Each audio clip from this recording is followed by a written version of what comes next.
going a5 in that position. And that's pretty close to being trapped, isn't it? So, yeah, I think practically, and looking at the clock as well, White's got a minute 30 seconds left against Black's 7.5. So, really, White's going to be under a lot of pressure here to try and claim a draw. Definitely. What's the increment? Do you know, Tom? I'm not sure, actually. From last year, I think it's about 10 seconds.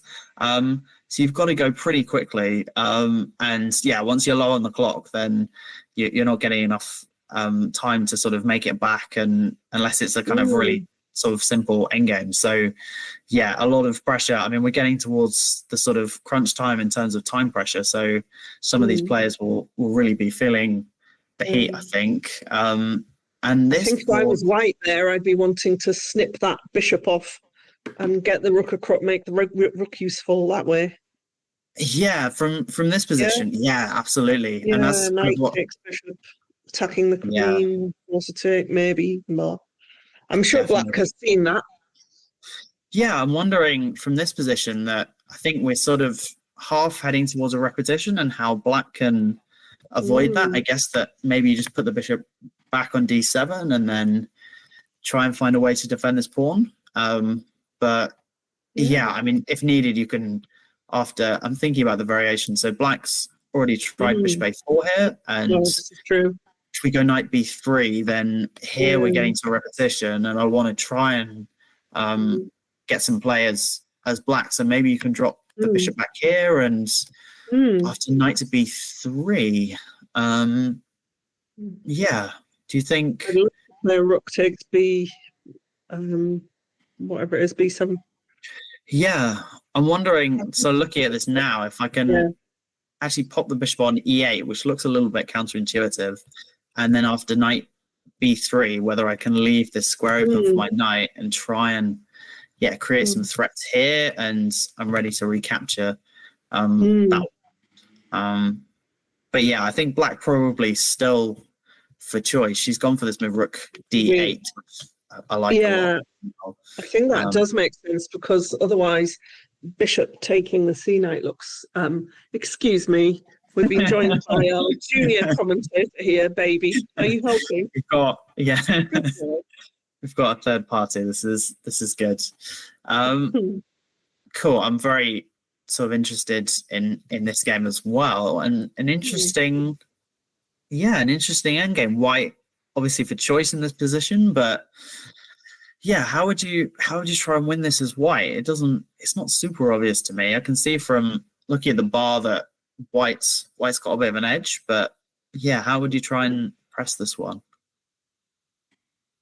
It's really difficult, because the squares that I want, I don't have. I think Black's doing a really good job of defending, because I want to put my rook on d7 straight away, and I can't because of this.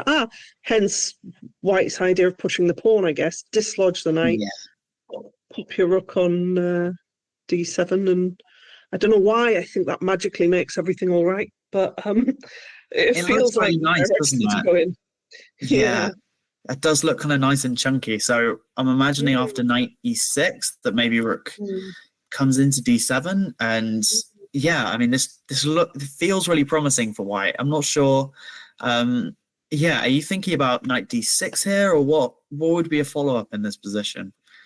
It's a good point, isn't it? I'm going on instinct there, but I want to play bishop to h7. And again, I don't know why, just purely instinctively. It's probably a terrible idea, because the king can the king can't, because it's protecting the bishop. But it does look like Black's position sort of feels a little bit stuck, I've got to say. This knight doesn't have too many squares. This bishop is stuck, and the rook as well. What I would love to do in my dream is to spin the knight somehow into f5, and then that's looking really, really promising, hitting this bishop, and then the pawn on h6 as well. And I wonder if we can combine your bishop h7 idea with this knight coming round. But yeah, I mean, still no really clear way through, but I mean, I'd love to be in White's shoes here. You can play this for as long as you like. yeah, definitely looking promising for Warwick. And yeah, if we head to this was the really strange Caro-Kann that we got before. And yeah, if we head back to where do we leave this one off? Yeah, after queen b3, and then questioning that H pawn, won't we? Yeah, so is it a looks strength like or is it a weakness? Oh wow! Oh wow! I don't want to let black in there.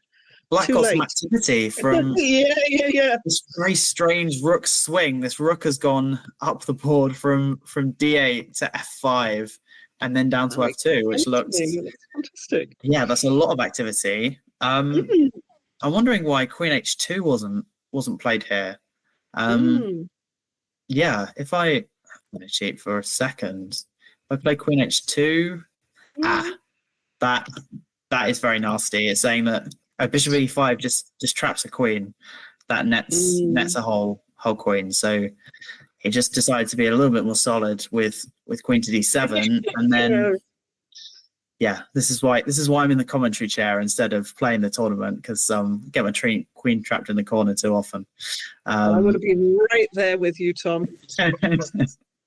So yeah, I mean, this looks pretty solid for black. I like the fact that white's managing to break in the center, and get some play. But yeah, I think definitely a point about the h pawn that looks like a real weakness now, doesn't it? That the fact that this rook on h8 is tied down, and you've got this really nice centralized queen on e4 that's attacking it. So I'd be feeling pretty optimistic actually here as white. They've both got 2.5 minutes left, but yeah, I'm thinking that there might be a chance to get through to this king. This one looks really safe to me. But yeah, I mean, it's G4 possible. Yeah, queen g4, that is really nice. And then yeah, I mean, it's possible this position kind of fizzles a little bit with bishop d6, and we just get sort of a load of trades. And I'll be honest, I still prefer white in this position with this rook coming to g5. Your h pawn comes back as a really big theme as well. That's going to be weak. So yeah, I'm tempted to say that white's for choice here, but the engine doesn't quite agree with me. I think it's queen g6, and with this really strange maneuver, putting a rook on h5. I don't think. Have you ever seen anything like this before in a game? I mean, probably, but then I play some crazy games. Yeah, you're not looking to me for the good solid chess.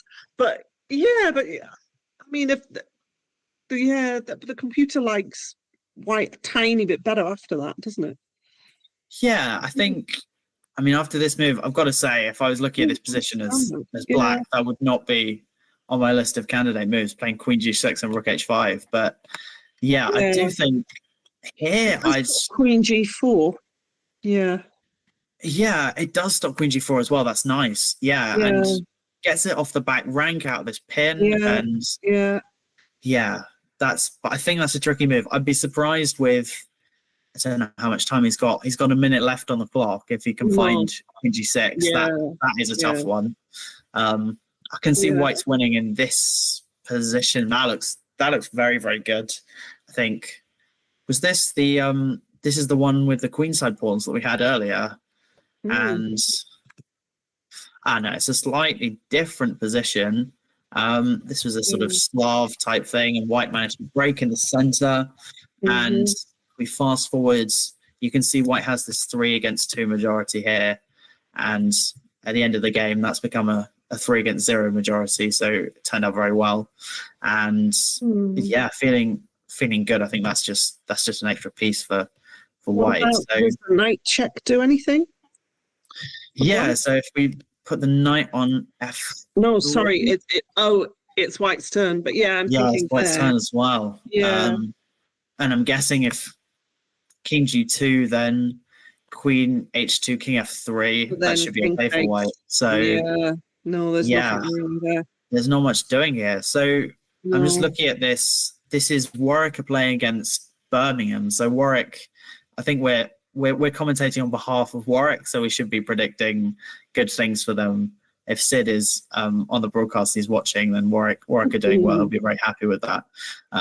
So this is still looking really promising. And then, yeah, in this game, probably maybe some slight edge for white, but Warwick looking Very pretty close. strong in this match. And yeah, what do you think of this position? I'm not sure the clock times are accurate in this one, but yeah, probably. Oh, right, yeah, the person looks timed out. Yeah. Yeah. That white on the rim, as we tell the kids, it's not Yes. ideal, is it? But then that's a beautiful D file. I don't know. Yeah. What does the computer think? It looks sort of. I would rather have black here, I think. I'd much rather have black, I think. I'm looking. Yeah. I mean, that's half an extra pawn, but we've got an extra one over here. So, yeah, big advantage to black. And I'd sort of actually these two have some nice control of the center. And yeah, b6, a5. So Warwick looking like they're going to clean up this match and pretty positive here. This one is Imperial against Loughborough. And Ollie Howell on board 1, looking decent actually in this position. Black probably slightly on the worst end of a draw, looking at this D pawn coming down the board. But yeah, I think Ollie should be probably in quite good shape to hold this one. But yeah, that kind of a rating gap. That is very impressive. Yeah, he's obviously done well to hold a draw here. This is this was the one that we got on black. Seems to have made a bit of progress here. This was the one with the extra pawn that he grabbed on c5. And yeah, what do you think of this position? Yeah, it's an open-ended question, but yes, I would rather have black here, definitely. White looks a bit uncoordinated. Do you think so? I'm wondering, I'm seeing a weakness here, and a weakness here, and thinking, yeah, I mean, it is white's move, and probably rook takes f5 is going to be quite menacing. And I'm looking at this diagonal, a queen coming to the back rank, and but yeah, I mean, that's a really tricky one, and black only got 12 seconds left on the clock. So, I mean, that could still go either way. This one has ended in a draw. That's just an opposite color bishop endgame. We can leave that, I think, for the moment. And this is UCL playing against. It looks like UCL have got 2 teams from the look of this broadcast. I think we saw them at the top as well. So they've got some strong players coming through. But yeah, how do you feel about this one? I always really like having a knight on d5 if I'm black that can't be attacked. So from the sort of first impressions, I'd be feeling pretty solid about black's position. But yeah, I mean, he is, by the looks of it, he's a pawn down. And can you see a way through here for white? What would be your plan if you're playing this from the white side? Pop the queen on c6 and hope. Yeah, that looks like it forces a queen trades, actually. So, yeah, it is quite dangerous. I mean, with these dark squares, if I had a dark square bishop here as black, I'd be much, much happier. But, yeah, he's just decided to go a4. I guess kind of just holding things for now and trying to work out. Yeah, both really tight on time. Look at that. Yeah, that is very, very close. Yeah, and a 10-second increment. Yeah, it's very much what would you do if you had 10 seconds to make a move here, isn't it? Yes, really? Yeah. I don't want to put us through that, really. I think we can take our time and leave them to sort that out. But yeah, black offering a trade of queens. I'm thinking that even if in this kind of position, even if you trade queens, actually very hard to imagine white making any progress here. White force the trade with the passed pawn by playing queen c6 check? Yeah, queen c6. I'd be thinking as black, I would probably trade, and then after king d8, I'm getting really, really close to this pawn. You can't get your bishop in, can you? Yeah, you get your bishop in, but the knight is just dominating everything. And all of these are on light squares, which is a really big plus for white. That this bishop is kind of just floating around in midair. Really, there's not too much to look at. No.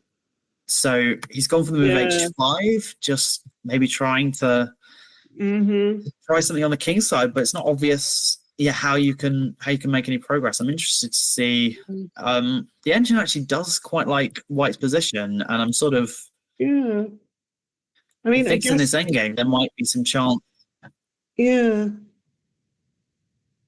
I mean, possibly to get the king round, and then that could be a really nice point of the move h5. That it's just freeing up the h4 square for the king, which is very, very sneaky. But black. Oh, okay. Wow, black has taken on e5 and then gone for counterplay. Wow. And given a check on a1. I saw the engine was suggesting f4, which looks. I mean, we've got the benefit of Stockfish over here, but that does look quite nice. And I'm wondering after these. Wow, this is getting. Is that just a checkmate or getting pretty close? This looks quite nasty for black with this queen coming down to h8 and scary. He's given a check, and yeah, I'd be feeling pretty good there. Yeah, and all happening really, really fast as well. Yeah, we've got some results that have come in. We'll have to have a look at the scores on this front, but yeah, this one ended with a win, and here we're still waiting for some moves, but black's looking pretty good. And then yeah, if we scroll, I'm interested to see if. Oh, this is a very interesting endgame. Yeah, what do you think's going here? I'm noticing that it's oxymoron. Yeah. This looks like a puzzle. This isn't real, is it? It does, yes. It looks like a fantasy puzzle, yeah. There should be some kind of zigzag in this position, it feels like. But it looks for the moment that black has got this all covered. Generally, if the king was kind of over here, then bishop a6 would be just devastating. But at the moment, I can take, and after, if we put those moves on the board, let's say I do something sort of a bit random as black, then takes. Generally, this could be sort of a really nice idea. But after b7, white's got this covered, and then it's all around down the board. So after b6, I'm tempted to say that this is a draw, but what do you think? Is there any way to come through? Because the knight is that bit more flexible than that light squared bishop. Can black say, okay, you sit there, your king's not going anywhere, your bishop's not going anywhere, I'm going to make 6 moves with my knight and get an attack on something? Yeah. Is there anything like that? Is there a square, if you can magic your knight to any square on the where you can get it to? I can't get F1 or D1. There isn't anything because that would be nice. If I can put it over here on C2, that would be wonderful, wouldn't it? yeah. But it's eat this whole chain. But okay. So probably about equal in this one. I'm tempted to check back in with this ending, and it looks like black is. That's a queen by the looks of it. He's played bishop d1, and black managed to get the upper hand in this. In this endgame. So that's a 1-0 in that one. I'm interested to see. Maybe we can go back and look at how black managed to. How they got there? How he managed to win that one. In this game, black actually got the victory from this quite difficult position. If we head back to this, it looked like white had a big advantage here, and then played knight c4 in this position, and it started to slip away. But really interesting. I mean, it's very low on time, weren't they? They were playing the increment. I mean, it shows you it's the kind of one where you go back to your hotel room and have a look and kick yourself a bit. They're always gutting when you see these numbers afterwards. But should we check in here? This was the sort of bishop endgame game we had, and this looks really good for white, doesn't it?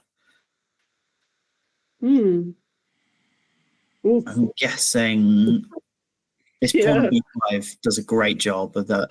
in constraining these two over here on the queen side. And yeah, potentially I'm going to take here. And yeah, is there any white is white upper pawn? Yeah, white's upper pawn in this position. You're probably going to get to g7, but I'm thinking that Can you this knight play as white? Yeah, hides. sorry. Yeah. Yeah. But can you just play bishop takes f6 check as white?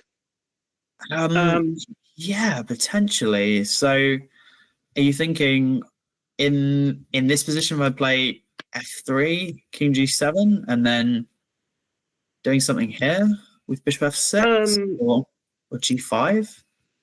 No, I was thinking before that as a way to try to queen the pawn. Does that work? If the knight takes the night before before the king was okay. Yeah, with some sort of combination there. Yeah, I guess no, like the so knight. After once the queen is on f5. Yeah, and then king e7. No, we don't have time. We don't have time because the knight can go back. But I was thinking, let's take the knight and queen the pawn, but it doesn't work. There's not time. Yeah, we're pretty close to making something work here as white, but I guess like after g4, then potentially, and I think he's done this in the game, that you're actually going to get to hang on to this pawn, because after g5 you capture, and then this looks really great. Do you think? I'm looking at it now. White is 2 pawns up, but it is still a little bit tricky. You are going to tie this king down, but potentially because it's light square, then maybe you get a blockade here. Am I reaching a bit? Do you think white should probably be winning this? But yeah, I'm just imagining. If you can swap pieces as white, then I feel like you're laughing. But can you? Definitely. I wonder if kind of in this position. Okay, let me put the knight here, and we get something like this where the king comes out, and this is kind of what I want to try and avoid. I think here, and this is probably a good illustration, that we've got king h6, and after king g8, move f7 comes in, and that means that probably this blockade doesn't hold, and white's going to get through. But yeah, we've got something similar in the game, but black's managed to create this pass pawn, which I've got to say I like quite a bit. But yeah, are there any? Lots of these ones are finishing up. But yeah, have we got any match results that have come through? This is Imperial. Look like they are heads in this one. I know Loughborough have got 2 wins, so they're looking pretty good in that match, and probably I think we said a draw here. So Loughborough probably coming out on top against Imperial, and Warwick we think probably still looking good. I guess some of these boards have concluded, and we're just sort of waiting for the results to come through. It looks like that was a loss on time, doesn't it? That one. Yeah. Should we stay with this endgame and see what's going on here? Yeah. What do you think? What do you think in this one? Is white? I'm thinking that maybe d5. Yeah, I feel like it has to be white because that knight can't move, can it? So. Yeah. So after he's got bishop d6. Interesting. And then maybe looking to just kind of position this bishop back here. I guess black's moves forced to go back. G8. Yeah, it has to. And then it's the way I'm thinking. Maybe I can get a knight f6 check in as black, and that might kind of reduce your options a little bit. Or but I'm not entirely convinced. Into h8. So because now the knight can't move, the king can't move for black, and white's bishop is stopping the b pawn, and doesn't white just get out of the way and run the d pawn? Maybe I'm thinking that as black. So if I play knight f6, what's your follow up here? Are you thinking d5 or putting the bishop on b4? Or maybe even just bishop bishop to b4 or to Oh, that's c5 nice. even. Oh yeah, You know, yeah. I like this a Now lot. what? And putting it on b4, that stops this move as Yeah. well, so we're reducing black's options further. Yeah. And It's a bit zwangy. it looks very zugzwangy, isn't it? I'm guessing that this pawn comes here, and then you Yeah. need both the king and the knight to try and to hold this Yeah. guy. Yeah. And probably Yeah. that's enough for white to win. Should we flick on? Yeah. That's going to be enough to win. I think 37 points 37. will probably do Fairly it. And convincing. I wouldn't mind being 37.4 yeah, again. I'd love that in some of my games. I don't think I've ever had 37.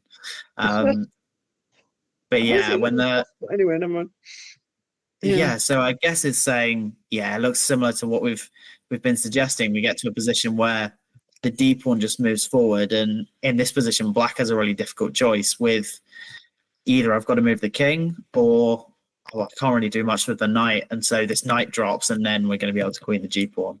So, yeah, nice conversion here from white, and that could have quite a big impact on this match. It looks like we got a repetition. Oh, this looks like an interesting ending to the game, actually. So after this, it sort of registers as a draw, but it says that black missed a win here, which is interesting. It says white just ended up repeating, sort of, and well, black actually was really low on time in this position, and went for the draw. But yeah, apparently in this position, rook e3 was getting some king up the board. Yeah. Check with the queen, drive it into the pawns. Yeah. I mean, I'm looking at this. Unfortunately, king f4, which is what I like to play. I mean, there's queen h2, which just skewers along this diagonal. But even stronger is to just push it this way, and then h5, and that's going to be mate. So a missed opportunity. It looks like here. That's going to be tough. So that's Oxford playing against probably UCL1 in this one, and Oxford. Amanda, I'm sorry to say, but I think Oxford have looks like they've won that one on balls 3 and 4. So yeah, that match has been tied up. Have we got any others left? I think this game's probably concluded. I think we've had a handshake here, I would guess. That's the drawiest draw that ever drew. Yes, yeah, exactly. We've got a king. The kings just aren't on the right squares, I would guess. But yeah, so this one, that's a lot of extra pawns, and yeah, that was the semi-Slav we had from way back, and yeah, this has got to be probably concluded as well. And what do you think of this position? Is white? Yeah, this is just a big advantage to white. I guess this game has probably concluded. But yeah, should we have a look and try and type some scores? Have we got a sort of cross table down here, or there might be one for in between the rounds that we can have a look at? But yeah, so in this one, it looks like probably we're sort of surmising this game was probably a win for KCL. We're guessing, and then this one probably also a win. So I'm guessing KCL probably came out on top in this one, just looking at the positions. And then I think we've got some transmission things coming through on the broadcast. But Warwick probably looking quite strong in this. Here we go. We've got some results. So yeah, it looks like white did manage to win that position, which is pretty impressive. I like the fact we've got this rook on a7, which is it's staying here and it's tying down black's pieces. So that one ended, and yeah, it looks like a 4-0, potentially 4-0 win for Warwick against Birmingham, which they'll be pleased about. Looking down the cross table, looks like Imperial have had quite so even score. Loughborough got that one on board 2, and then also on board 4. So that's quite a strong result for Loughborough against quite a strong Imperial side. So they'll be pretty happy there. And then Cardiff.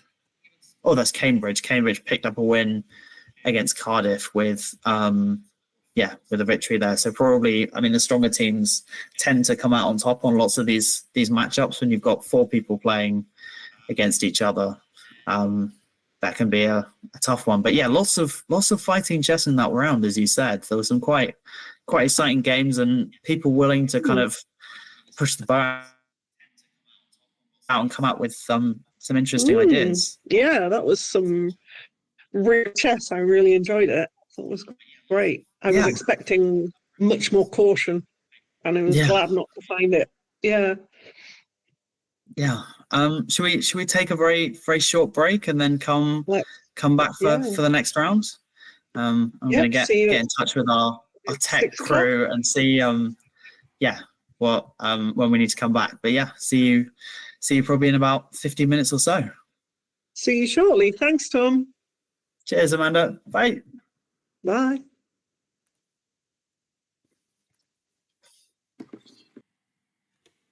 I think if you refresh the page you have open there, I think the results should update for the championship. Perfect.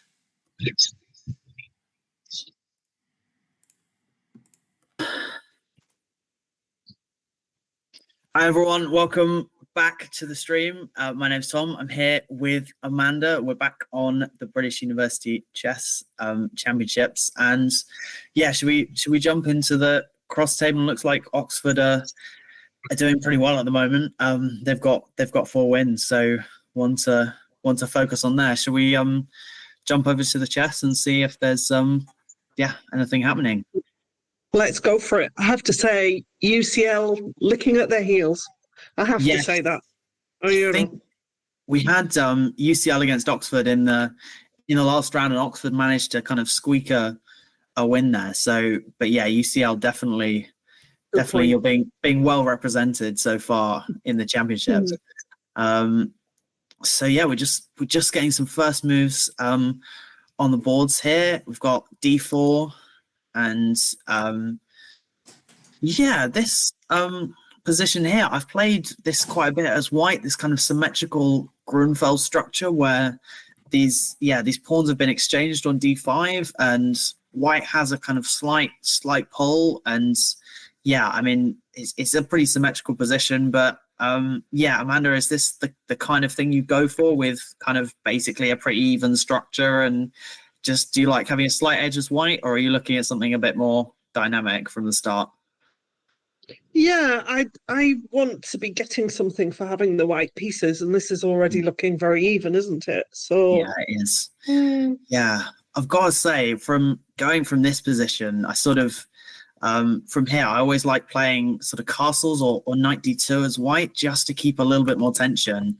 And I always felt that fixing the structure in this way, there's not so much to play for. Very often these positions go down this kind of track, and you can see we've got a symmetrical structure, and white often plays the move knight e5 to try and prove some advantage that sort of positions this at a really nice point in the center, and also this bishop kind of opens up.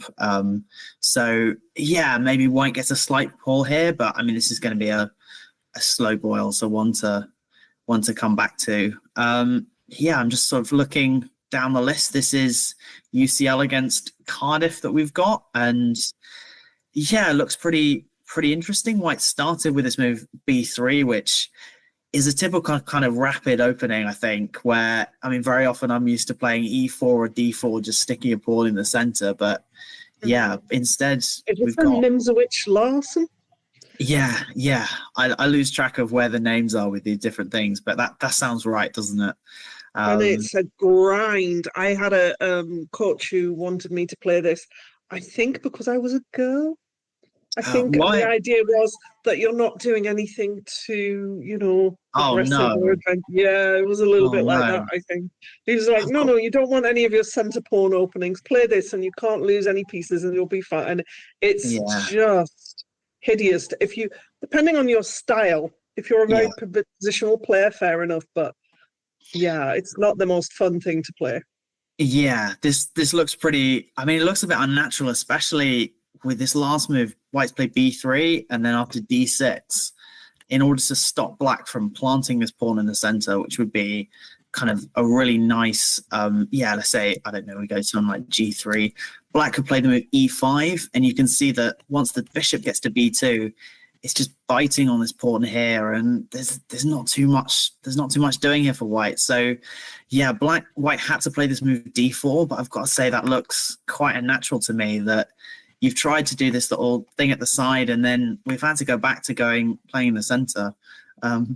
So yeah, I can't say I'm a massive fan of this opening, but yeah, I mean, it's developed quite a long way, and I mean, white looks okay here. Not too bad, yeah. Yeah, it looked probably about even. I was thinking very often in these positions, they kind of look a bit like a King's Indian, and maybe black is looking at this move e4 to try and push in the center.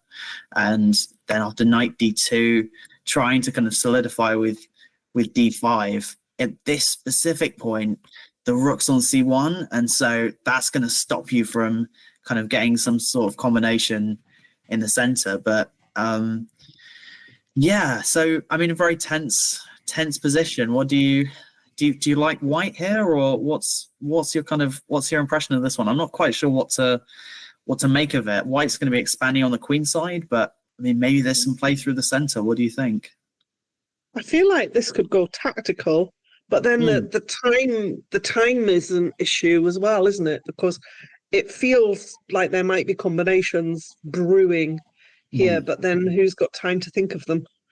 Maybe. Yeah. I mean, I guess these plays are quite quick and they've got a 10-second increment. But this doesn't feel super. I mean, maybe it does convert to being super strategic, but I don't know.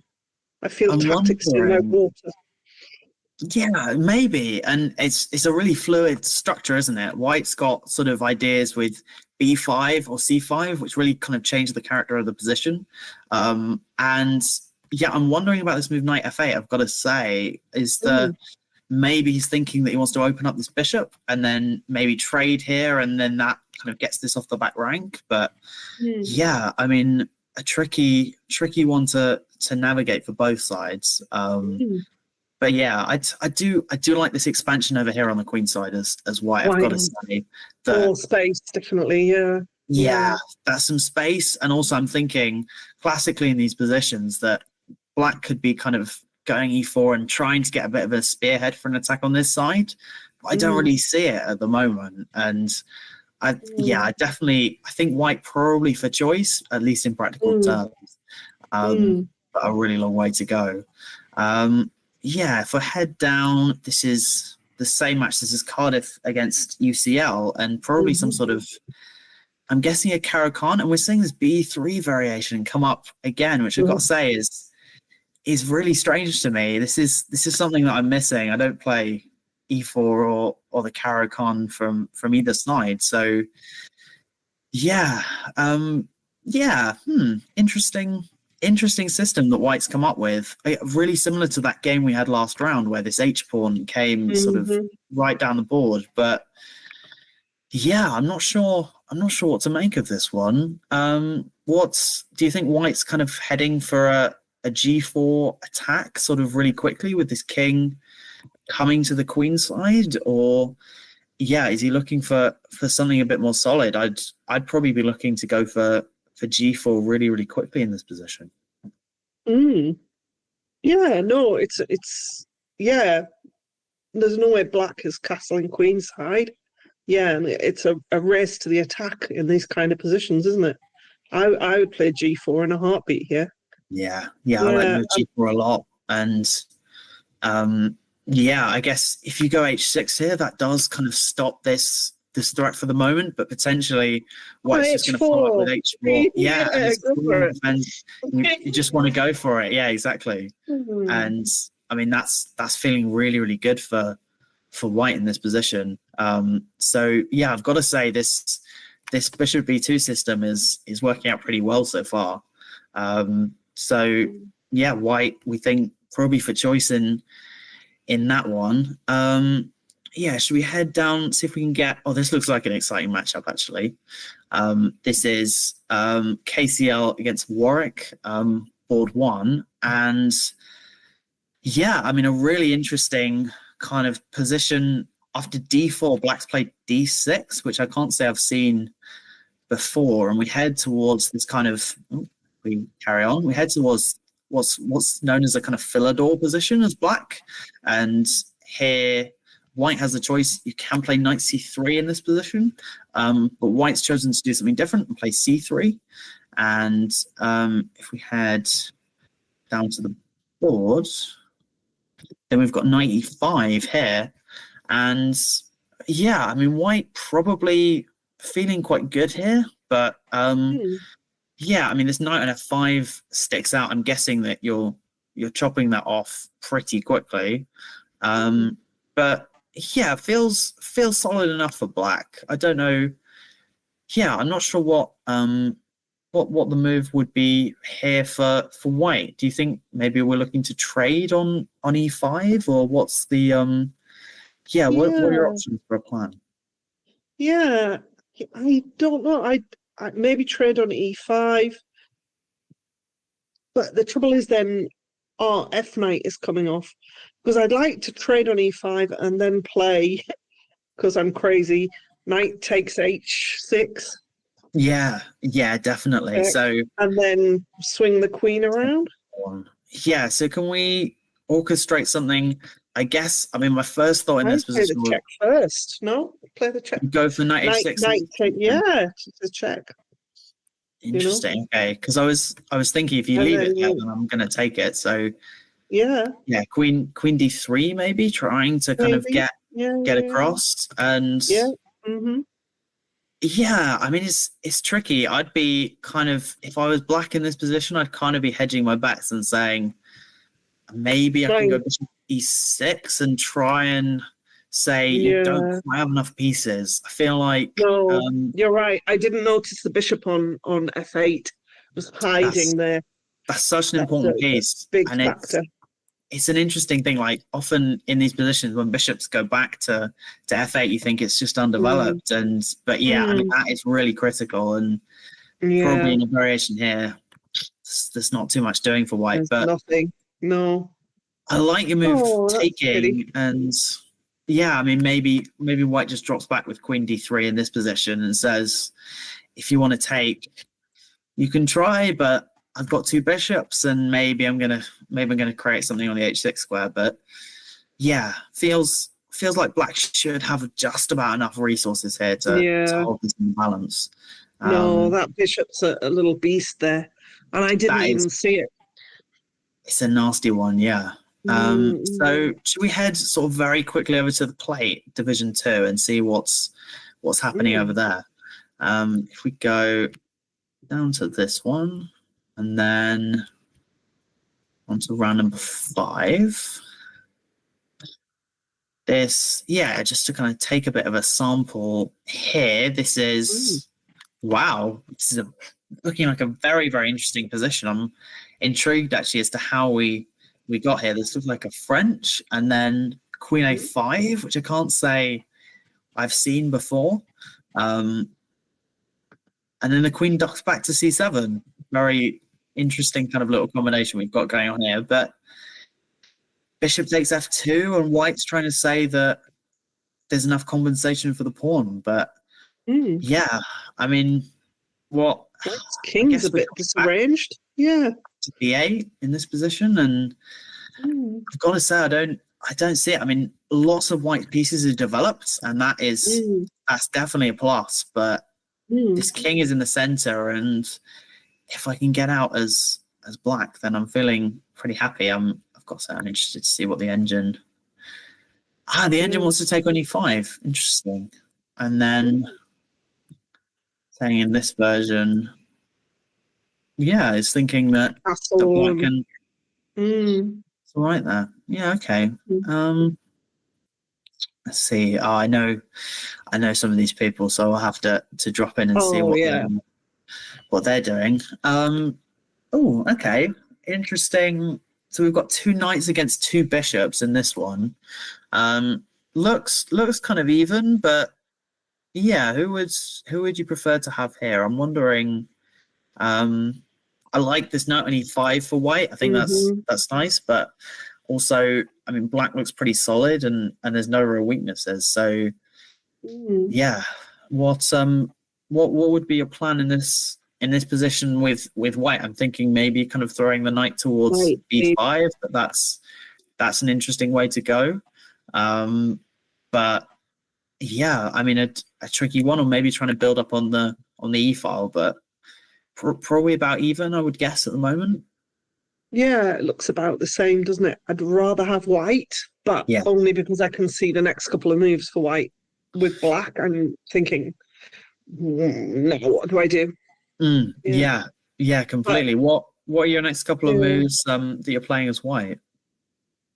Well, like you said, drop the knight onto b5 and maybe try and stuck up on the e file.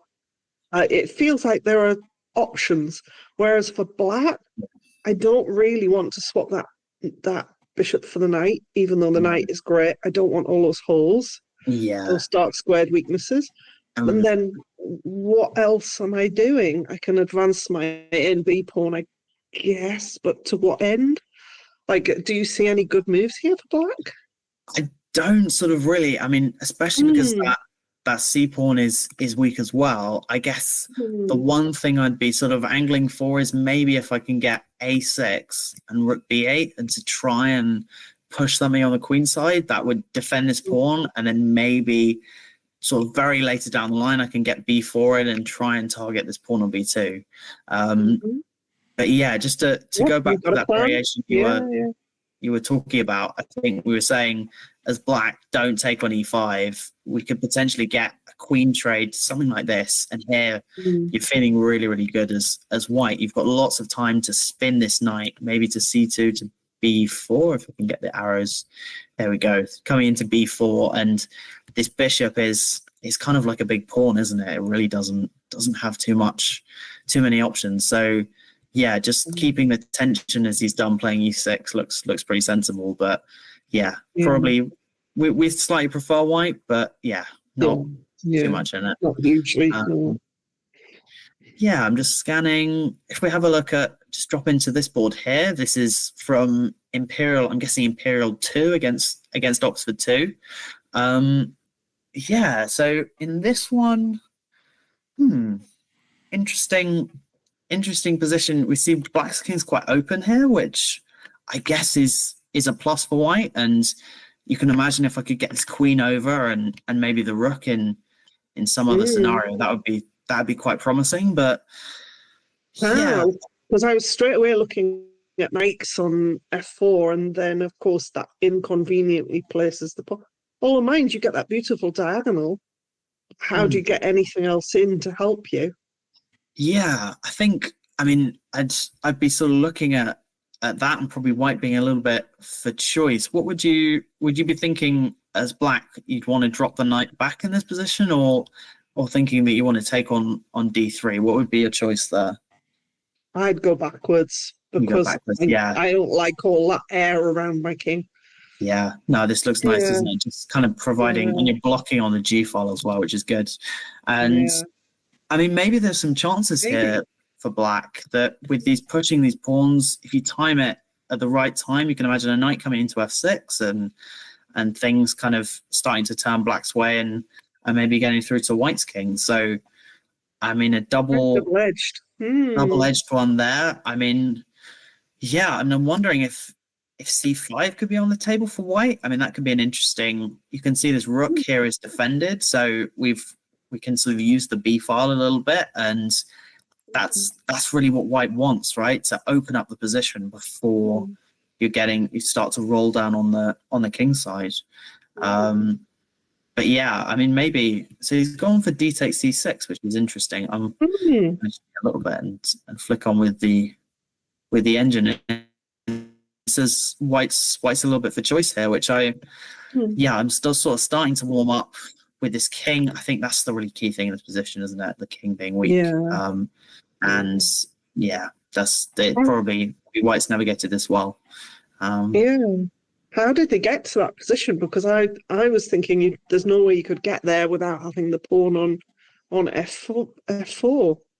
Yeah, so we've got sort of heading back. I think black went for f5 at some stage, which is always quite risky when you're pushing pawns in front of the king. I think black in this position sort of was running out of a plan and thought, okay, I'm going to try and just stir things up, but maybe it's backfired a little bit. He didn't sort of go with your suggestion and didn't go backwards. Yeah, yeah, he was worried about this move c5, but yeah, we get a capture, and yeah, so it sort of went from symmetrical to something very, very different, where black's got space, but maybe you can use it. So, but yeah, I mean, I'd be feeling like I have good chances here as black to sort of try and solidify. Yeah. It's quite hard to break through and limited material, but I mean, it probably looks worse than it is, doesn't it?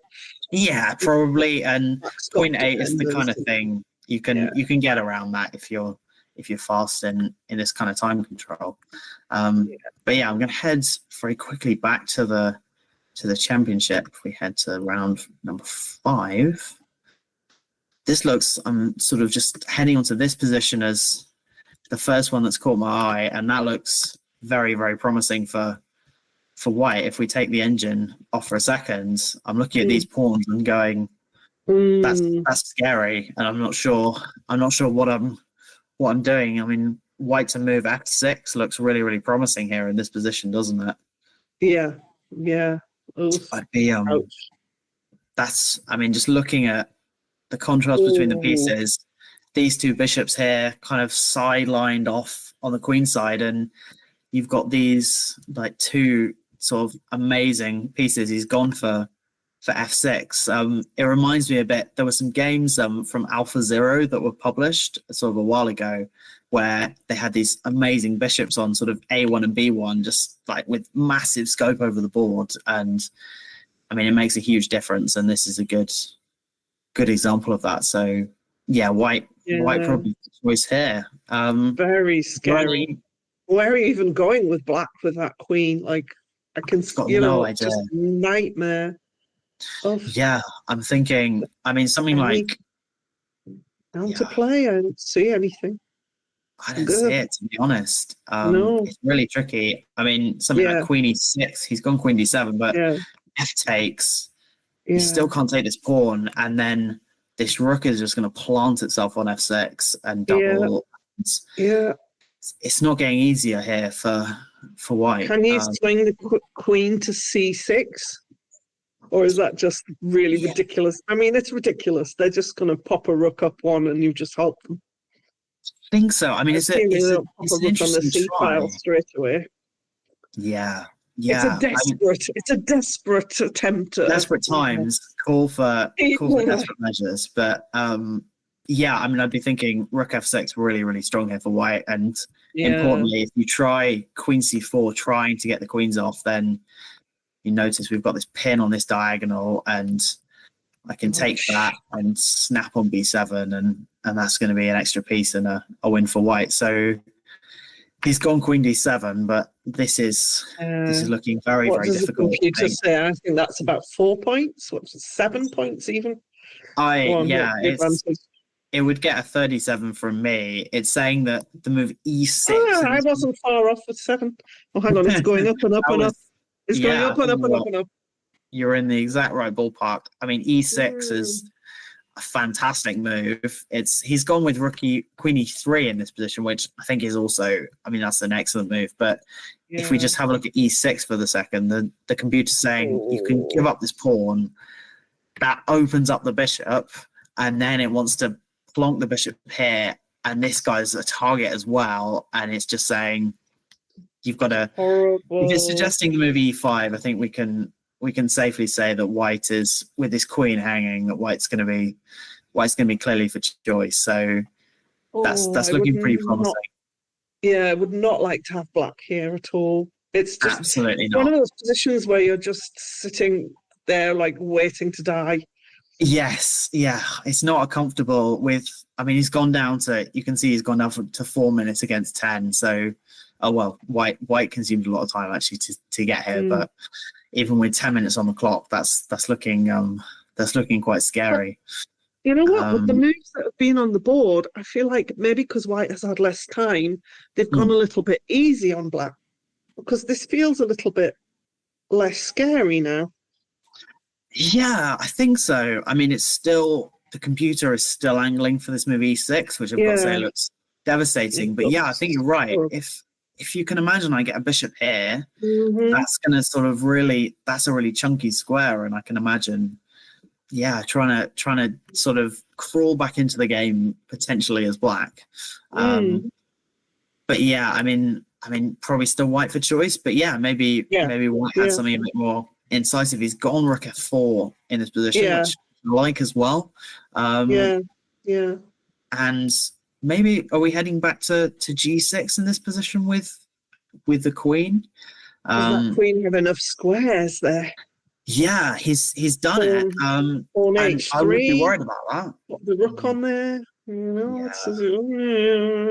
bishop H3, and I'm agreeing with that's a you. good point as well. That looks Yeah, nasty. Should we flick on the numbers are still yeah. looking good, but Mm. wants to play this very strange move Queen C1, which yeah, I'm not sure I can see. He's gone for Attacks Queen the D4. bishop, attacks the dark squared bishop straight away. Yeah. These retreating moves I've got to say are really hard to find, but Mm. the engine can manage. But yeah, I mean Yeah, the computer's sort of highlighting what we said earlier, which is yeah.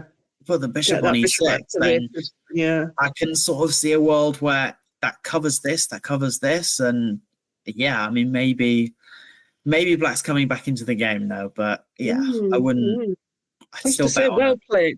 Yeah. Well played, Black, because we were head in hands there, weren't we? And We were they were thinking in managing 30 to. seconds we'd be moving on to the next game, and yeah, Yeah, it's hanging on. But yeah. yeah, are there any on these pairings? Should we check in with Mm. this one? Ooh, this was the Caracan I think that we had with this move Queen F3 earlier on, and Mm. yeah, White sort of managed to get quite strong initiative here and is opening up the game. You can see that the position's kind of starting to clarify, and White's got a nice king over here, and Black is kind of stranded on the other side of the board, hasn't castled yet. So I mean that's Immediate got to be thought threat. Yeah. promising, and he's found this move Queen C7, which I've got to say Oh, looks really nice. Um, well, I and wanted the fork, because how are they getting out of the fork without moving their king? yeah, I wonder in this position. So Black's played knight e4, and I'm thinking That's a good point. Maybe you can't keep that. Yeah. he's just hanging on with this move King No, the D8, knight. and I then didn't see the knight move. Yeah. hanging, and you're Yeah. just kind of hanging things No. together. But Queen Yeah. C7 is fantastic actually, Yeah. and that's looking really really good. I think the point is Mm-hmm. that I'm just trying to claim this square and boot your queen out of the way. So Mm-hmm. Queen A6, maybe I can. I mean, I'd be tempted to play a move like kind of H4 in this position just to give myself Mm-hmm. a bit of a bolt hole on this side of the board. But Mm-hmm. yeah, I mean, looking really really nice. I think here for White in this sort of slightly strange structure with the king kind of already on the queen side. But yeah, I'm just going to pick up another game. I see the bar is going down, and this is a dream position for Black. I've got up on my screen here. That is really really nice. Yeah, how would you? I guess we're looking at this position. I think we're both thinking this is looking really good. We've got a knight here on d5 on a really strong square that attacks this pawn and kind of reaches all into Black's position here, into White's position, and looking really really strong. What would be a follow up here as Black? You've obviously got a pretty strong position, but are you thinking of kind of doubling rooks on the C file, bringing the king in? How do we finish this off here as Black? Maybe, because this is the thing, black has so much more space, and like you said, they've got control of the key squares. But also, if you look at c3, that's defended 1, 2, 3, 4 times. You know, how straightforward is it to break into there? Because Yeah. you can, you can be attacking it. You can be attacking it 4 times, and then where does that get you? You know what I mean? You've run your pawns down the board. How are you? There Yeah, must be a way. There must be there's a way. got to I guess be. it's, yeah. I What think happens so after the much of swap? it. Yeah, so Yeah. much of it is about timing this break correctly. Yeah. And I'm wondering if we make a move for white, whether there's an option to play c3 and after takes, try and do something with b3 and trying to. I'm obviously threatening this fork, and Yeah. not so easy to get out of white as white, and then maybe I No, can very try true. some that in here. But I mean, yeah, it's not. I've got to say, for what looks like kind of 3 points, I'm interested to see how the engine would be making progress there. It looks like it's kind of sitting on the position, and then it's trying to break on the king side. That's really instructive, actually. I think That is interesting. Yeah. so. Keep the tension Yeah, over here and off to the other side. I think we've been looking a lot on the queen side, which is the obvious place to go. But I mean, if you look at this position here, white's piece is all kind of stuck over here on the back rank, and it's thinking that from the computer's perspective that h6 and g5, if I can open up the position, these rooks, although they're kind of stuck on the c file, are actually primed to come over to the h file and then start doing some real damage, whilst you're really, really stuck over here. So yeah, I mean, if he finds that plan in the position, he's sort of going for what we said, which was trying to double here. But yeah, I mean, that looks pretty promising, I think, as white. So as black, sorry, and c3 apparently on the cards now, which is interesting. I'm guessing, and I'm going to turn the engine off, but I'm thinking maybe after this that there's something to do with the rook being hanging, or maybe b3 in this position, and you're not getting out of this. But yeah, I mean, maybe we can leave that and see if black can finish that one off coming up a bit later. I'm going to head. We should cover Warwick, I think, just for a couple of minutes, and yeah, exactly. Yeah, what do you? I mean, sort of from first glance, this position looking a little bit better for white, I would say, with this king weak, and I mean this pawn is a target. I do like this bishop on h5. It's on quite a nice square, and white's coming back to recentralize the knight. But yeah, what kind of number would you put on white's advantage here? Let's see. I don't think it's crushing. Maybe 2.5, 3.5. What do you think? Yeah, I'd be probably a bit more conservative than that, but I'm not convinced. I mean, it's not super obvious to me what the plan is. I guess that I'm going to be able to collect this pawn on c4, which is going to help me to sort things out. Well, actually, this is hanging, and this is a bit sad as well. Yeah, I'm going to go with you. I'm going to say about 2.5, and I'm thinking we were completely bang on. This is we should do this much more often. We should do this for money. Can we get down to William Hill and put a bet on these? We should. That is a fantastic idea. We should absolutely be doing this for money. Yeah. If anyone is watching and wants to sponsor us or pay us like an extortionate rate, then yeah, please get in touch. Gambling. He's gone for queen d6. White's been a bit premature in this position and tried to swap off, but yeah, just looking at the computer here, and it's there saying goes your advantage. There it goes, and you've got someone. So I think a 1900 slate weaker player having a big advantage against a stronger opponent, and sometimes that happens, and you bottle it a bit. And I think in this position, Black's kind of starting to straighten things out. I mean, probably from White's thinking that, and he's played it, that F7's going to drop and there's something here, but these queenside pawns are coming fast. Yeah, I mean, you need to allow this. When you're the weaker player, it's so tempting, isn't it, to say, "Oh, I've got an advantage. Let's just swap everything, and then this will boost my advantage." But then, of course, the stronger players are so good at end games, generally speaking. They're so good.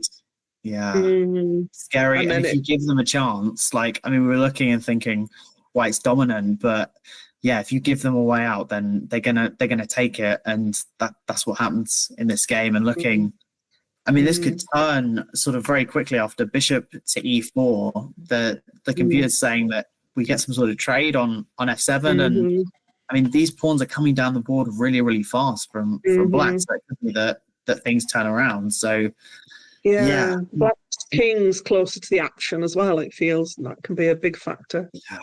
Yeah.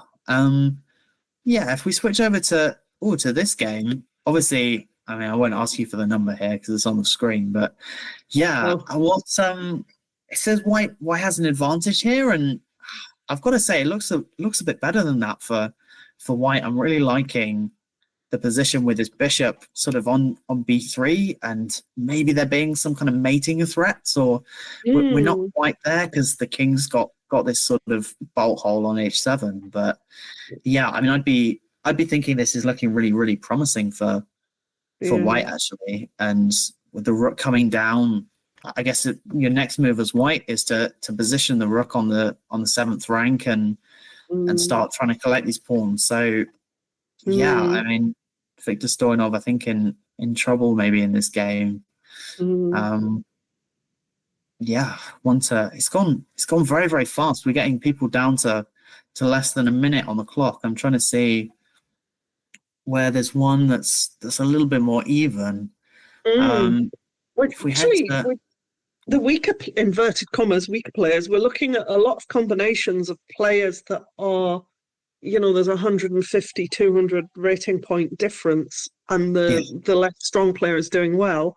And I wonder how many of those will be able to convert, because I think that's often the mark of the stronger player, isn't it? That the worse things get, they go in the tank and they come up with something. Yeah, and when you've got kind of 20, 30 seconds on the clock, even if you've got a big advantage, these things can swing really quickly. I think we saw something similar in the last round where White had a big advantage for most of the game, and then it just somehow kind of slips away. But yeah, this one, this looks like one where I'd be feeling pretty confident, pretty safe as White, actually. With this, we can see it's even material, but actually White's got some pressure on the c-file. We've now seen a trade of queens, and I think Black is playing this well, trying to get some counterplay in the position. But yeah, after some sort of trade like this, and then maybe I'd be tempted. You've got to defend his pawn, so maybe to put the bishop back on e3, just kind of trying to angle towards the queen side. I'd be feeling like White has some chances here. Maybe not objectively having a big advantage, but yeah. Do you think, is it worth thinking about kind of trying to push the c pawn? And yeah, I'm not sure. I feel like if I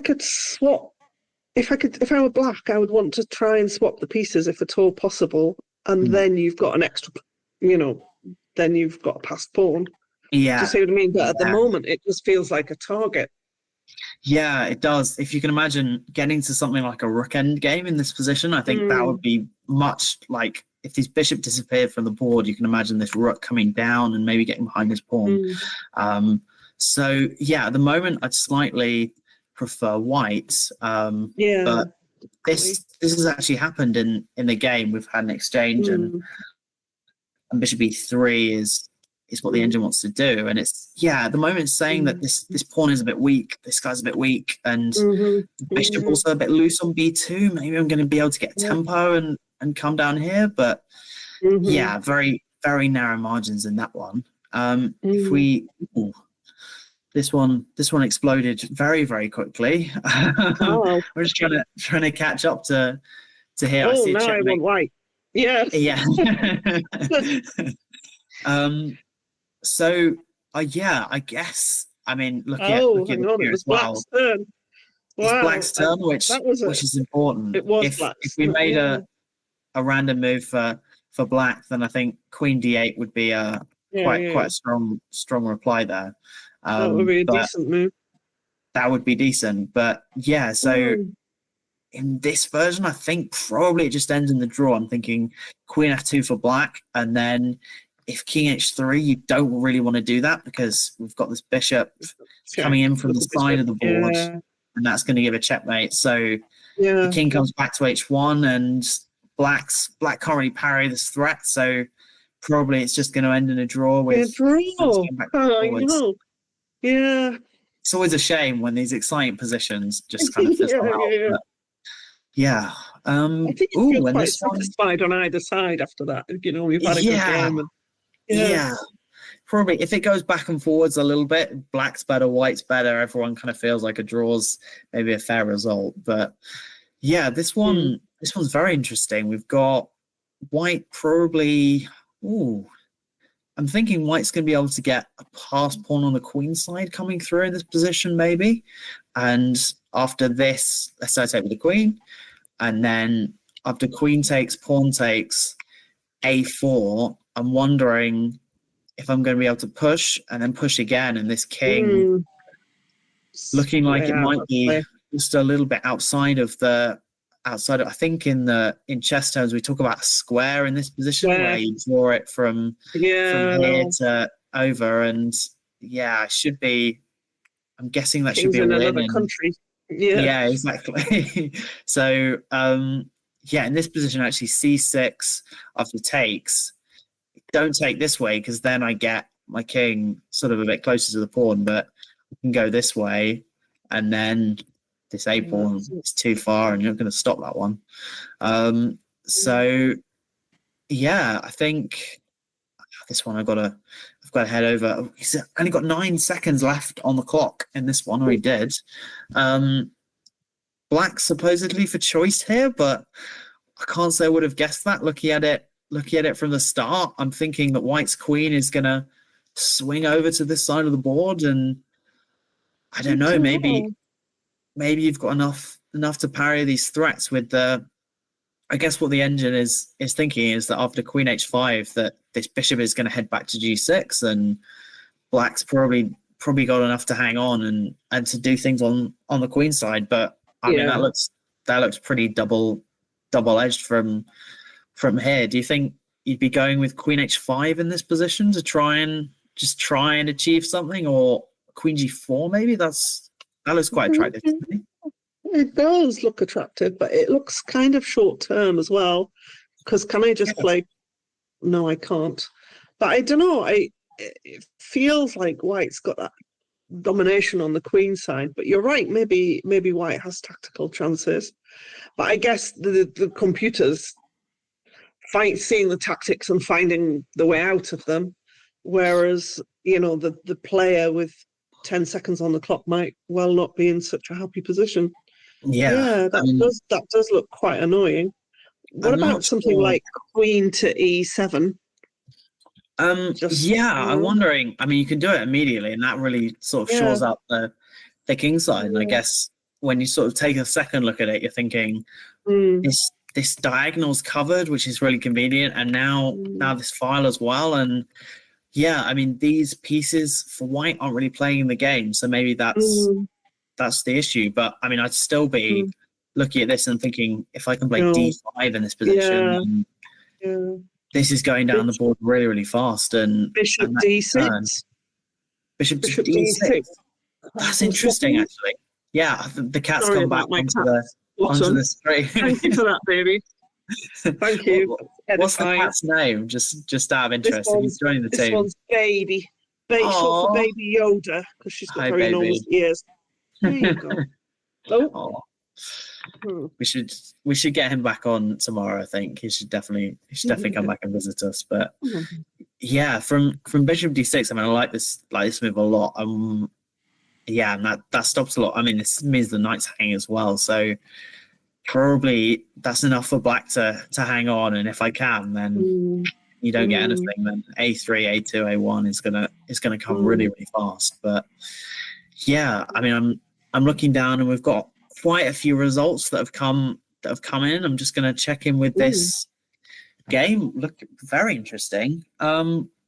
Yeah, black is black for choice or white? We've got even material by the looks of it, but if I take here, that looks quite good for white, actually. I'm thinking that after an exchange, it's going to take on f5, and this has all just been played. And yeah, I mean, probably about even, but I'd be feeling quite optimistic here as white somehow with the bishop being planted, and then if I can get a rook into e6, I'd be feeling like that there might be something going on here.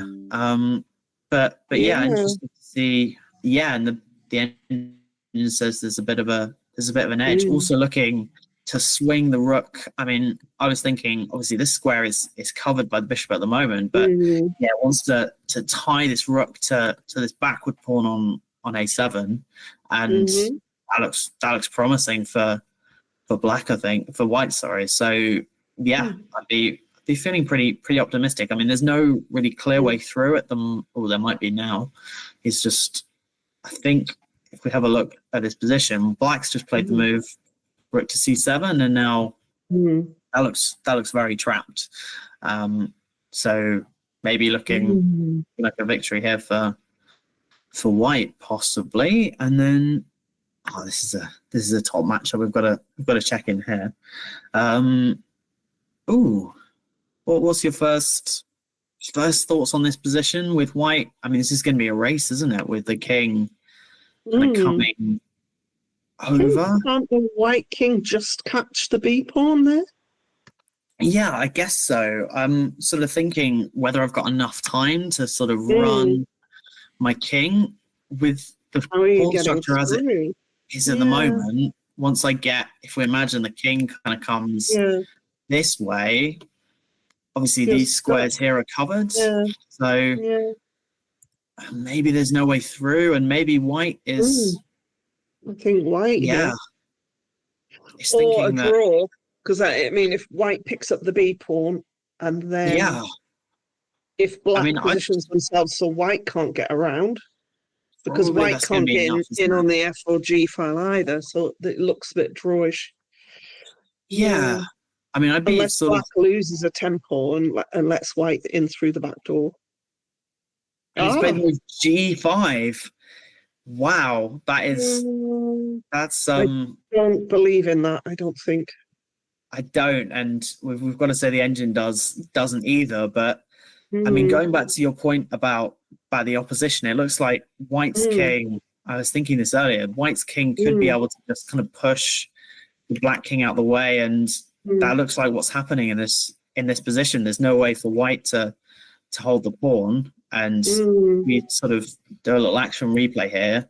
Basically, white has the opposition in this position, and that means black's forced out of the way. You get it again, and now can't defend this pawn, and that's probably going to be enough to get the victory. So looking pretty good here in this one. This was the position I think we had with this bishop on b3, and I was saying this looks pretty nice for white, and it looks like she's managed to make some progress here. Maybe g7 in this, and she's gone for it. So that I think just means that this king's going to be distracted, and you can resign here. You're gonna drop the piece. So there's no threats. Big victory for KCL in that one by the looks of it. And again, the lower rated players doing splendidly. Come out on top. I think Warwick have picked up a couple of victories in this. They picked up 2 on the bottom boards, and probably in this opposite collision game we had earlier, we can see that white's made a lot of progress here, and one of these pawns is probably going to be close to promoting. But yeah, that might be the last game that's on the board. We've got one here where white's up a piece, and that's looking pretty solid, I guess, with the a pawn pushing and then the rook coming up to b7. That's going to be pretty easy to convert. I can't imagine this h pawn's going to be coming into play too soon. So yeah, I mean, we're coming towards the end of the round by the looks of it. Are there any? I'm trying to find that. Oh, this is a nice finish by Black, I've got to say. Very pretty. Back, yeah. This is very pretty. I don't think we've checked in with this game before. This sort of started life as a kind of Scheveningen Sicilian, and then Black has managed to, with this sort of fantastic bishop on the queen side, has managed to drum up some counterplay. You can see there's a knight potentially coming into h4, big advantage for Black, and then the final position is really, really nice one. If you take this way, that's gonna be checkmate, and then if you take here, the bishop's hanging. So yeah, Black's just up a piece and has a crushing attack. So that forced resignation there. And then should we head that game we were looking at? White managed to get through in this position with the king stuck in the corner, and you're gonna force it. So yeah, just heading down the results, it looks like Cambridge, I think they've done this before where we've had 3 draws and then a win a bit lower down, and they've managed to, that's been enough to clinch the match for them. Looking like a win for, what I've got to say, if we went over to the pairings over here, UCL, looking at these ratings, is looking very, very strong. And I know that's the team you'll be supporting, but yeah, I mean, they lost to Oxford in the last round, but looks like they've come back with a 4-0 victory in this one. So pretty impressive stuff there. And Oxford, this is the deciding game in Oxford against Imperial, which very, very close. Luckily, White has this a pawn still on the board, which means that you avoid getting to this rook and bishop against rook, which is kind of famously a draw and close. Have you ever had sort of a rook and bishop against rook in a game, or just looked at it in a textbook? Thankfully, no. Yes, only ever textbook. I don't even like, the whole queen against rook end game. It's just because it feels like you should have so much more material. Everything should be great. Yeah. And actually, in practice, it's not that easy. It is really, really hard. I think I had a couple of years ago, I had queen against rook, and it took me 48 moves to convert it. And my opponent was kind of checking the score sheet continuously and just missed it. And then, a couple of months ago, I had knight and bishop against king as well, which is another one of those. It's one that you sort of flick back and think, oh, I won't get that in a real game, and so I don't need to have a look at it. And then you do and wish that, you'd studied up a bit harder. But this one, I guess the difference is you've got this pawn on a5, and so that's looking pretty easy for White. You can imagine the bishop coming to b7, and then we're going to escort this pawn down the board, and White should be winning what I think will be a really kind of critical game in this matchup with Oxford. Going up. I think they've taken two. Oh, they're actually behind in this match, so they'll need a victory to tie with Imperial, but that'll definitely kind of shake up the standings a little bit. Should we head over back to the plate and see if we can get some of the results there? This is, I'm interested in what happened in this one with Connor. He managed to get the upper hand here. We were saying, going back to this position, that we thought, I think it was this one. Maybe this is a different round, but so Black. This was the one that we I had. don't think we saw the plate games, did we? This round? Yeah, I think so. But this one still managed to. I mean, it's the way we wanted to put the knight on b5, didn't we? Yeah. but he sort of went slightly more passive with this knight on c2, and Mm. Connor is kind of angling for that plan that we were talking about before, with potentially Mm. something coming on the queen side, and then Mm. white has some action over here. But it's a tricky thing, isn't it? Because like you like the knights, but if you give enough time, then those two bishops really start to sort of have a really big impact on the game. You can switch between different sides, and I'm guessing that in this position, this pawn on c4 that we thought was Critical. a Yeah. weakness actually turned into a strength. This pawn became really isolated, and now that's going to be Black used that to drum up some counterplay on the b file. And if we sort of flick around to the back end of this game, you can see that we've got even material, and potentially a draw looking at the engine, but this has got to be more comfortable for Black, doesn't it, with his rook being tied Definitely. down. And Much more active. Yeah. And that eventually, I think we got some sort of Connor's doing a really nice job of kind of just like shuffling around a little bit, trying to confuse his opponent, potentially looking at rook d3 as a kind of a little shadow threat here, and then after f4, that allowed the king. Suddenly, Black was able to get the king in and trade rooks. Yeah. And the pawn on f4 drops, and that's enough to take the game. So nice technical conversion. We thought that White had a bit of an upper hand here. I do have to check in with this one as well. This is a kind of Sicilian, and Aaron, sort of the player with White, lives very, very close to me and has beaten me multiple times. So I'm always interested to see what he's doing. So White kind of, a bit of a not sure what to make of this one actually. What do you think?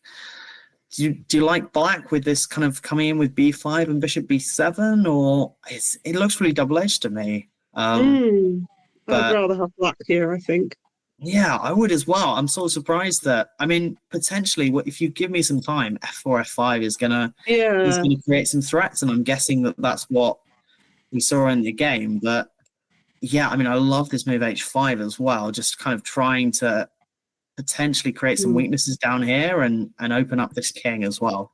And Black got some play, but it just kind of swung around a bit, and White eventually managed to win this one after 5 was a bit of a blunder apparently. So no, that's too much air. That's too much. So I'm wondering if we can take a look at the standings. That would be round 4, and we've got some results. Cambridge came out on top against Nottingham, which I think we saw. Try and see if we can get some results. I think Warwick won that match at the bottom, and then Oxford Imperial, I think, was a draw looking at it. We'll try and bring up the results for that one. So this is still the play. If I flick over.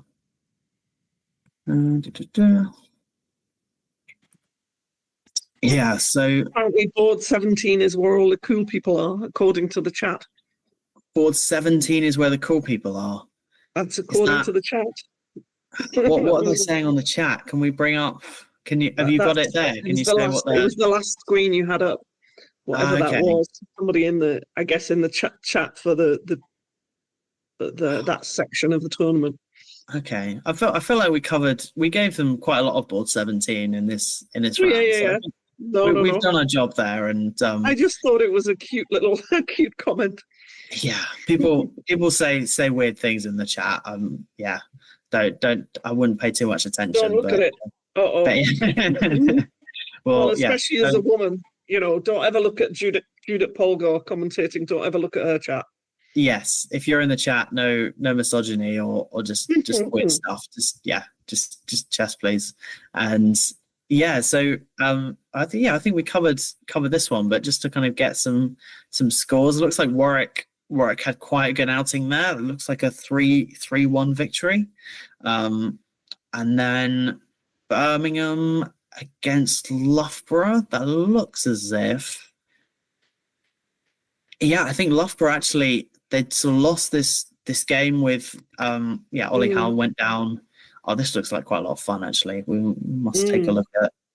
See, so this was, I'm guessing, an exchange French of some sort. And then White's, I mean, this all looks pretty symmetrical, pretty equal by the looks of it. And then he went in for this move knight d4, which I've got to say I'd be quite nervous about from the black side. I'm guessing that g4 is gonna create some problems. And yeah, here after knight takes d5, you can see that black's actually managed to open up the position while his king is still in the center, which is a tricky one. And I played this move c6, and I'm wondering, there's a knockout blow here for white, but I'm wondering what it is. Am I just taking on e7 and then maybe going bishop g5? Do you think that's... Check on f6, maybe? Swing the king in. Swing the queen in. I can take and... Probably and here I'm gonna... When the rook rearranges itself, you bring the dark squared bishop in, double the rooks. Is that anything? That's interesting, actually. I wonder if, in this position, maybe we can head with bishop g5. I'm tempted to kind of... So in the game, he went for this and took on e7. I'm wondering what the score is with knight f6, actually. Knight f6 probably... You're going to weasel out as black is. Be a bit more brave. You've got counterplay. Yeah. I was only thinking of white's chances, but black gets to make moves as well. Yes, yeah. Unfortunate, isn't it? But yeah, so, and then white was able to bring these rooks into the middle. And it's really instructive that even though there's even material, the fact that white's castled and black just hasn't, he's only one move away, but that's...